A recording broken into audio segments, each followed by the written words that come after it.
Hello, my name is SMokhtarzadeh, and today I'll be sharing with you the collection of my work from the second half of first semester in Architecture Studio Year 1. Some terms that I thought were the most relevant to my work would be scale, emphasis, modulation, spatial hierarchy, and rhythm. Before constructing the wire hand, we were to sketch our hand using different mediums. This assignment helped me create a better relationship between my eye and what I was seeing to my hand and what I was transferring onto the paper.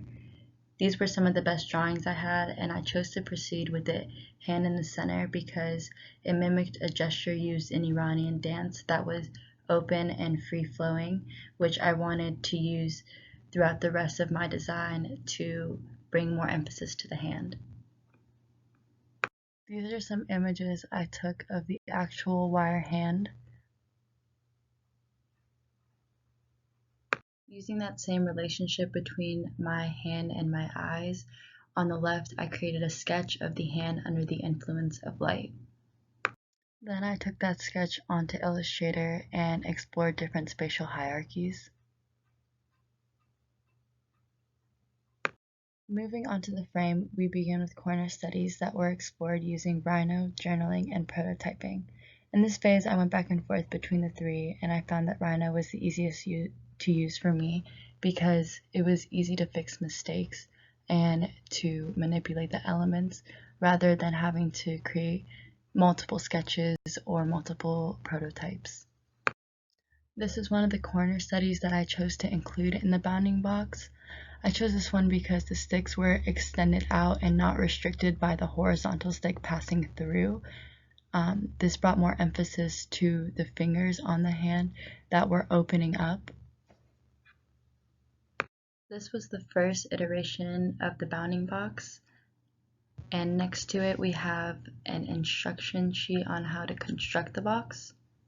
After making a few iterations, I ended up with the model on the right. By making the box bigger, it leaves more space and focus on the hand rather than the box itself. When looking at the model on the left, you can see it carries a lot more weight compared to the one on the right, as well as the one on the right has sticks extending outwards and a platform extending out on the bottom, welcoming the viewer to the inside of the box. The next phase was to add cladding, so I journaled some strategies on how I would attach them and ended up choosing thread because it was something I had experience with before, and I took them to the physical model and attached them to the box. Here is the cladding for my finished Rhino model. I decided to include each side because the cladding was used to restrict the viewer's sight, so it was important to get each perspective. Starting at the top, I extended the cladding to side 4 to be continuous and only allow the viewer to see the fingers that are extended. Going on to the opposite side, side 3, the platform is lowered, which welcomes the viewer in, so I use the cladding to enclose the bottom and hide the light. Moving on to side 1, I kept it closed to capture the shadow cast by the light. I realized while making the box I used sticks in groups of 3 throughout the frame, so with side 2 I decided to incorporate that and have the viewer only see the base and leave the emphasis on the fingertips. And going to the last side, on the bottom I left it open so that I could connect with the piece holding it up in the ground. These were some photographs I took of the final physical model, showing you sides from the left, right, front, and top view. The next assignment involved manipulating space around the box to direct the viewer's path.